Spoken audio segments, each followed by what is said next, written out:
এই ভিডিওতে আমরা দূর করব হাজার লোকের অন্ধত্ব। হাই এভরিওয়ান, আমি স্মৃতি। তোমাদের জন্য আজকে নিয়ে এসেছি স্পেশাল একটা ভিডিও। সেই ভিডিওটা কি হতে পারে? হ্যাঁ, অবশ্যই স্পেশালি, কারণ হচ্ছে আমরা সবাই জানি ইউটিউব থেকে রাতারাতি মানুষ অনেক রিচ হয়ে যায় এবং অনেক ফেস ভ্যালু তৈরি হয়। আর সেটা কিভাবে, আর পুরো পৃথিবীর নাম্বার 1 ইউটিউবারকে আর তার ইনকাম কত, এই সব কিছুই আমরা জানবো আজকের এই ভিডিওতে।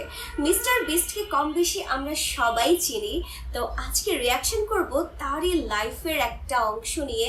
সে কিভাবে এলো, কিভাবে সে পারল নিজেকে নাম্বার 1 ইউটিউবার করতে, সব কিছু নিয়ে আজকে অনেক কথা হবে। সো পুরো ভিডিওটা দেখতে একদমই ভুলবে না, আর পুরো ভিডিওটি দেখতে একদমই ভুলবে না, শেখার আছে অনেক কিছু। আর ভিডিওটা রিঅ্যাক্ট করছি ডিজিটাল মাইন্ডসেট চ্যানেল থেকে। So let's start it. মধ্যবিত্ত পরিবারে জন্ম নেওয়া একটি ছেলে ইউটিউব থেকে এত টাকা কামিয়েছে যে ইউটিউবের সিইও মিস্টার নীলমোহনের নেতোট $1.5 মিলিয়ন। অন্যদিকে ওই ইউটিউবারের নেতোট $500 মিলিয়ন।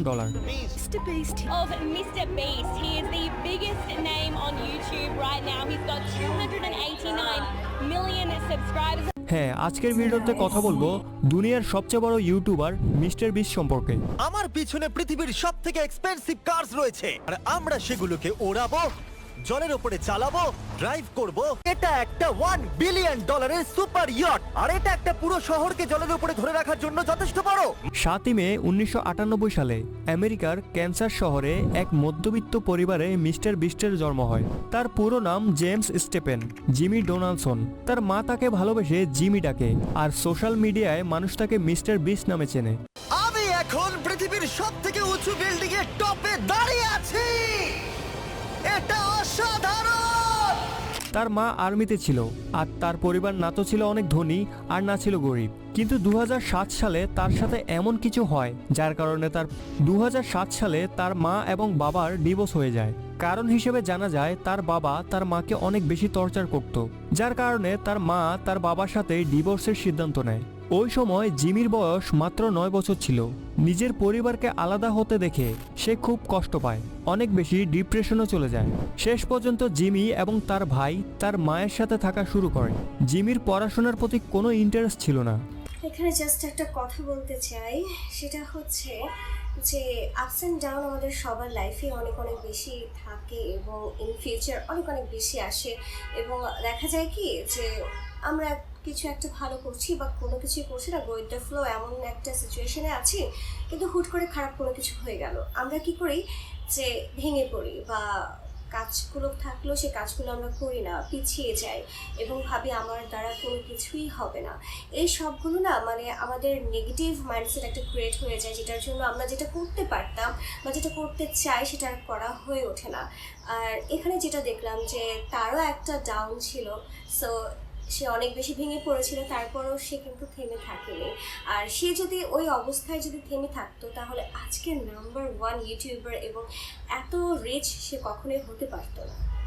সো যত কিছু হয়ে যাক না কেন, নিজের ড্রিম, নিজের সব কিছুকে সময় দেওয়া উচিত এবং নিজের লাইফের পার্সপেক্টিভ সব কিছু বোঝা উচিত। তার ইন্টারেস্ট ছিল ইউটিউবে, আর 2010 সালে ইউটিউব আমেরিকায় ট্রেন্ড হতে শুরু করে। আমেরিকায় ইউটিউবারদের পরিচিতি বাড়তে থাকে, আর এগুলো দেখে জিমির ইউটিউবার হওয়ার ভূত মাথায় চড়ে বসে, যার কারণে মাত্র 13 বছর বয়সে 2012 সালে জিমি তার ইউটিউব চ্যানেল খোলে, যার নাম রাখে মিস্টার বিস্ট 6000। নামটি রাখার কারণ হচ্ছে তার মাইনক্রাফট গেমের আইডির নাম ছিল এটি। জিমি ইউটিউবে ভিডিও বানানো তো শুরু করে দিয়েছে, কিন্তু সফলতার দেখা সে এখনো পায়নি। আস্তে আস্তে 5 বছর কেটে যায়। এই 5 বছরে সে ইউটিউবের অ্যালগোরিদমও বুঝতে শুরু করে। এজন্য আজও কিছু মানুষ মিস্টার বিস্টকে ইউটিউবের অ্যালগোরিদম হ্যাকার বলে। কিন্তু তার গ্রোথের আসল কারণ তার ইউটিউবে গ্রোথের টিপস অ্যান্ড ট্রিক্স। আমি সামনে গিয়ে তোমাকে বলবো যে কিভাবে মিস্টার বিস্ট কি টিপস অ্যান্ড ট্রিক ফলো করে কিভাবে তার চ্যানেলকে অনেক তাড়াতাড়ি গ্রো করেছে। সালটা ছিল 2016। গ্রিন ভ্যালি ক্রিশ্চিয়ান একাডেমিতে সে গ্র্যাজুয়েশনের জন্য অ্যাডমিশন নেয়, আর ওই সময় তার চ্যানেলে 30,000 সাবস্ক্রাইবার হয়ে গিয়েছিল। তার গেমিং ভিডিও আস্তে আস্তে গ্রো হতে শুরু করে, আস্তে আস্তে সাবস্ক্রাইবার বাড়তে শুরু করে, যার কারণে সে একটি সিদ্ধান্ত নেয়। সেই একটি ডিসিশন তার জীবনকে গড়তে পারে, অথবা সেই একটি ডিসিশন তার জীবনকে বরবাদ করতে পারে। 2016 সালে সে তার কলেজ থেকে ড্রপ আউট নেয় আর ইউটিউবকে ফুল টাইম হিসেবে নেওয়ার সিদ্ধান্ত নেয়। বন্ধুরা, বন্ধুরা, তার এই ঘটনা থেকে আমাদের সবার শেখা উচিত যে জীবনে যখন আমরা কনফিউজ হব তখন আমাদের যে কোনো একটি ডিসিশন নেওয়া অনেক জরুরি। ওই একটি ডিসিশন তোমার জীবন তৈরি করতে পারে অথবা ধ্বংস করতে পারে। এজন্য আমাদেরকে আমাদের জীবনের সবচেয়ে বড় একটি সিদ্ধান্ত ভেবেচিন্তে নেওয়া উচিত। সাথে সাথে ফল পাওয়ার আশা না করে আমাদের লং টার্মে ফোকাস করা উচিত। সে সময় জব, ডিগ্রি এগুলো শর্ট টার্মে পাওয়া যেত, কিন্তু জিমির প্রয়োজন ছিল লং টার্ম। সে রাতারাতি কিছু পেতে চায়নি, সে বড় কিছু করার কথা ভেবেছে। এখানে একটু বলি যে মিস্টার বিস্ট যেটা করেছে সেটা খুব একটা টাফ ডিসিশন এই জেনারেশনের জন্য, যে হয় স্টাডি, না হলে নিজের প্যাশন, নিজের ড্রিম, সব কিছু যে কোনো একটাকে চুজ করতে হবে। আমরা অনেকেই ভাবে আচ্ছা ইউটিউবিং করছি, এটা তো পার্ট টাইম, এটা হলে হলে না হলে কিছু করার নাই, বা আমরা এক্স্যাক্টলি একটা ভালো একটা সময় আমরা দিচ্ছি না ইউটিউবে বা যে কোনো সোশ্যাল মিডিয়াতে হোক, যারা কন্টেন্ট ক্রিয়েশনের সাথে যুক্ত আছে তাদের কথা বলছি, যে কোনো কিছু করছি না, এটাকে এভাবেই রেখে দিচ্ছি, বছরের পর বছর যাচ্ছে, কোনো কিছু ফোকাস দিয়ে করছি না, দিন শেষে আমরা হতাশ হয়ে গিয়ে এটা অফ করে দিই কাজগুলো করা। কিন্তু মিস্টার বিস্ট যেটা করেছে, ডেফিনেটলি এই ডিসিশনটা তার জন্য একদমই পারফেক্ট ছিল। কারণ একটা জব করলে তিনি আর কতই বা স্যালারি পেতেন বা কে বা তাকে চিনতো, কিন্তু ইউটিউবিং করার কারণে এখন পুরো বিশ্ব তাকে চেনে, নাম্বার 1 ইউটিউবার হিসেবে তাকে চেনে। এখন সবাই তার ভিডিও দেখতে উদ্গ্রীব থাকে, আর এত ভিডিও তার ভিউ আসে, খোদ ইউটিউব থেকেও তিনি মেবি বড়লোক হয়ে গেছে। জিনিসটা হচ্ছে এমন। সো ডিসিশনগুলো অনেক বেশি টাফ হলে ডিসিশন আমাদের নেওয়া উচিত, কারণ কখন কোন ডিসিশনে আমাদের ফায়দা হয়ে যায় জিনিসটা আসলে আগে থেকে ভেবে রাখাটা টাফ, কিন্তু নিজের প্যাশন, নিজের ড্রিমকে অবশ্যই প্রাধান্য দেওয়া উচিত। পাখিটাকে দেখি, যা আজ তাকে দুনিয়ার নাম্বার 1 ইউটিউবার বানিয়ে দিয়েছে। এখন যখনই সে কলেজ ছেড়েছে, তার মা তার এই সিদ্ধান্তকে কোনোভাবেই সাপোর্ট করেনি, বরং রেগে তাকে ঘর থেকে বের করে দেয়। কিছু সময় পর মিস্টার বিস্ট তার মায়ের কাছে যায় এবং তাকে বোঝানোর চেষ্টা করে। আর মিস্টার বিস্টের চোখে যে চমক ছিল, তার যে প্ল্যানিং ছিল, সেটি দেখে তার মাও তাকে সাপোর্ট করা শুরু করতে সে একটি চ্যালেঞ্জিং ভিডিও বানিয়েছিল জানুয়ারি 2017-তে, যে ভিডিওর মধ্যে সে 0 থেকে 1 লাখ পর্যন্ত কাউন্ট করে, এবং সেই ভিডিওটি শুট করার জন্য তার 40 ঘন্টা সময় লেগেছিল। কিন্তু ফাস্ট ফরওয়ার্ড করার পর ভিডিওটি 24 ঘন্টার হয়। এই ভিডিওটি তার ভাইরাল হতে শুরু করে এবং আমেরিকায় এটি একটি ট্রেন্ড হয়ে যায়, আর সেই সাথে তার নাম পুরো আমেরিকায় ছড়িয়ে পড়ে। আর 2017 সালেই তার চ্যানেলে টোটাল 1 মিলিয়ন সাবস্ক্রাইবার হয়ে যায়।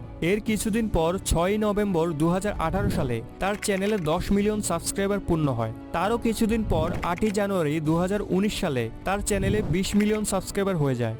আর সেই সাথে মিস্টার বিস্ট ওয়ার্ল্ডের ফাস্ট গ্রোয়িং ইউটিউব চ্যানেলের মধ্যে তার রেকর্ড করে নেয়। তুমি হয়তো লক্ষ্য করলে দেখবে তার চ্যানেল 2018 সালে সবচেয়ে বেশি গ্রো করে। এর কারণ হচ্ছে ওই সময় টি সিরিজ এবং পিউডিফাইয়ের মধ্যে সবচেয়ে বেশি কম্পিটিশন ছিল, আর এই সময়ের মধ্যে মিস্টার বিস্টেরও অ্যালগোরিদম সম্পর্কে ধারণা হয়ে যায়, আর সে ট্রেন্ডকে ফলো করে। আর ওই সময় ট্রেন্ডে ছিল পিউডিফাই, আর সে এই সুযোগটাকে কাজে লাগিয়ে পিউডিফাইকে সাপোর্ট করা শুরু করে এবং পিউডিফাইকে নিয়ে অনেকগুলো ভিডিও বানায় এবং লাইভ স্ট্রিম করে, এমনকি সাব টু পিউডিফাই নামের টি শার্টও বিতরণ করে, যার কারণে পিউডিফাইয়ের যারা অডিয়েন্স ছিল তারা মিস্টার বিস্টকে পছন্দ করা শুরু করে, মিস্টার বিস্টকে ফলো করা শুরু করে, তাকে সাপোর্ট করতে থাকে। আর 2018 সালে মিস্টার বিস্ট তার চ্যানেলকে অনেক দ্রুত গ্রো করায়। এরপর সময় আসে 23 নভেম্বর 2019। মিস্টার বিস্ট তার চ্যানেলে একটি ভিডিও আপলোড করে যার টাইটেল ছিল ওপেন এ ফ্রি ব্যাংক। এই ভিডিওটিতে মিস্টার বিস্টের উপর অভিযোগ করা হয় যে সে তার ভিডিওতে নকল টাকার ব্যবহার করে। এরপর মিস্টার বিস্ট পুরো ডাউট ক্লিয়ার করে। 2020 সালে মিস্টার বিস্ট ইউটিউব থেকে সবচেয়ে বেশি আর্নিং করা ক্রিয়েটর হয়ে যায়। এটা দেখে পুরো দুনিয়ায় ছড়িয়ে থাকা যত ক্রিয়েটর ছিল, যত ইউটিউবার ছিল, তাদের নজর মিস্টার বিস্টের দিকে যায়। আর মিস্টার বিস্ট তার কন্টেন্টকে ইমপ্রুভ করার পেছনে সময় দেয়, নিজে টিম বিল্ড করে। আর আজ টোটাল 250 লোক কাজ করে তার টিমে। এখন আসা যাক মিস্টার বিস্টের গ্রোথের পেছনের রহস্য। মিস্টার বিস্ট কি সত্যি ইউটিউবের অ্যালগোরিদমকে হ্যাক করেছে? অনেক ইন্টারভিউতে মিস্টার বিস্ট সবসময় বলে এসেছে, আর যেটা আসলে সত্য সেটা হচ্ছে ইউটিউবে ভিডিও ভাইরাল হওয়ার পেছনে 3টি ট্রিক্স কাজ করে।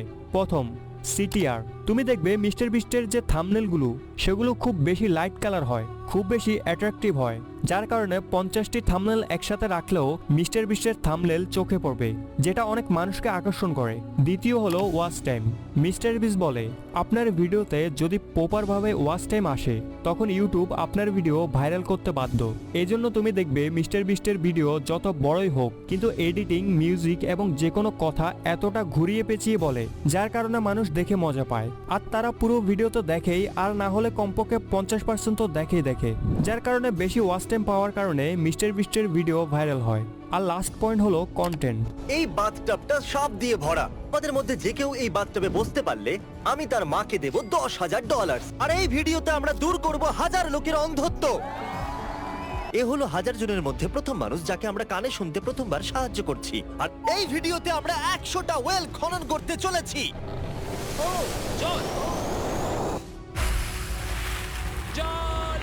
মিস্টার বিস্ট সবসময় অডিয়েন্স যেটা ভাবেনি তার থেকে বেশি কিছু দেখায়, যার কারণে অডিয়েন্স একটা নতুন অভিজ্ঞতা পায়, নতুন কন্টেন্ট পায়, যার কারণে অডিয়েন্স তার সাথে এঙ্গেজ থাকতে পারে। আর তুমি যদি ইউটিউবের অফিসিয়াল ওয়েবসাইটে যাও, ইউটিউবও এটাই বলে আপনি ইউটিউবের অ্যালগরিদম নিয়ে ভাববেন না, আপনি শুধু অডিয়েন্সের ব্যাপারে ভাবুন। আপনি অডিয়েন্সকে ধরে রাখতে পারলে ইউটিউব নিজে নিজে আপনার ভিডিও ভাইরাল করবে। এটাই হলো ইউটিউবে ভিডিও ভাইরাল করার টিপস অ্যান্ড ট্রিক্স। যদি এখন কথা বলি মিস্টার বিস্টের আর্নিং সোর্স সম্পর্কে, তাহলে সে আজ একের অধিক সোর্স থেকে আর্নিং করে। যদি শুধু ইউটিউবের কথা বলি তাহলে ইউটিউবে আজ তার টোটাল 5-6টা পপুলার চ্যানেল রয়েছে, যার থেকে ভালো পরিমাণ রেভিনিউ আসে।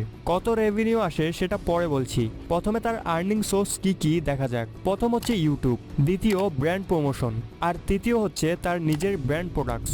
মিস্টার বিস্টের নামে চকলেট, বার্গার এবং কাপড়ের ব্র্যান্ড রয়েছে, যার কারণে মিস্টার বিস্ট ইউটিউবের পাশাপাশি একজন সফল বিজনেসম্যান। মিস্টার বিস্ট আজ আরবারের ফান্ড রেজার, যেখানে টোটাল $23 মিলিয়ন ফান্ড রেজ করেছে সে।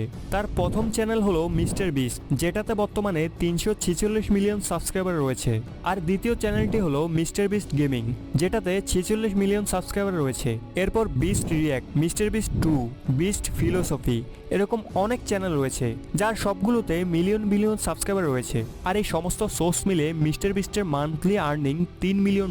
আর এটা নির্দিষ্ট না, এভারেজে বললাম, কখনো বাড়ে কখনো কমে। সো বন্ধুরা, আই হোপ এই ভিডিও থেকে তুমি মিস্টার বিস্ট সম্পর্কে অনেক কিছু জেনেছো, যে কিভাবে একজন মিডল ক্লাস ছেলে আজ দুনিয়ার সবচেয়ে বড় ইউটিউবার হলো, আর নিজের কন্টেন্টের মাধ্যমে না জানি কত মানুষের উপকার করেছে, না জানি কত টাকা গরিব মানুষকে এবং ওই সমস্ত মানুষকে দান করেছে যাদের সত্যি দরকার ছিল, যার কারণে আজ মিস্টার বিস্ট মানুষের অন্তরে গেঁথে গেছে।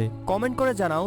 আমরা মিস্টার বিস্টকে দেখে এটাই শিখলাম যে যেখান থেকে আমরা আসি না কেন, middle class, lower middle class বা যেটাই হোক না কেন, যদি কাজটা সুন্দরভাবে করা যায়, সঠিকভাবে এবং ডিসিপ্লিন ওয়েতে করা যায়, তাহলে সাকসেস আসলে খুব বেশি দূরে না। সবার জীবনে সাকসেস আসাটা খুব ইজি এবং খুবই দ্রুত সাকসেসটা আসে। এটা ঠিক যে আপস অ্যান্ড ডাউন তো সবার লাইফেই থাকে, বাট তখন যদি কাজটাকে ছেড়ে দেওয়া হয় তখন দেখা যায় কি এটার থেকে আউটকামটা আসে না, বা আমরা যেটা আশা করছি সেই ফিডব্যাকটা আসে না। যে কোনো একটা কাজ করলে সেটার সাথে অবশ্যই লেগে থাকতে হয় এবং নিজের ড্রিমটাকে নিজেরই পূরণ করতে হয়।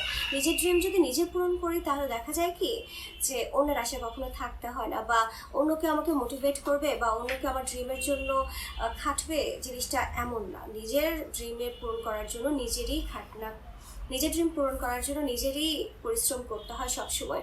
আর মিস্টার বিস্টকে দেখে আসলে এটাই বলবো যে এটা আসলেও সম্ভব যে ইউটিউবের নাম্বার 1 ইউটিউবার হওয়া। It's really a big deal. তো সব কিছু দেখে আমি অনেক বেশি ইন্সপায়ার হয়েছি এবং আমার কাছে অনেক বেশি ভালো লেগেছে, এবং মানুষ যে চেষ্টা করলে সব কিছু পারে এটা মিস্টার বিস্টকে দেখলে আসলে বোঝা যায়। তো ডিয়ার ভিউয়ার্স, ভিডিওটি কেমন লাগলো অবশ্যই তা কমেন্টস করে জানাবে। আর ভিডিওটি ভালো লেগে থাকলে লাইক, কমেন্ট আর শেয়ার করতে ভুলবে না। এবং মিস্টার বিস্টকে তোমার কেমন লাগে অবশ্যই তা কমেন্ট করে জানাবে। আমি স্মৃতি বিদায় নিচ্ছি, এখন দেখা হবে নেক্সট কোনো ভিডিওতে।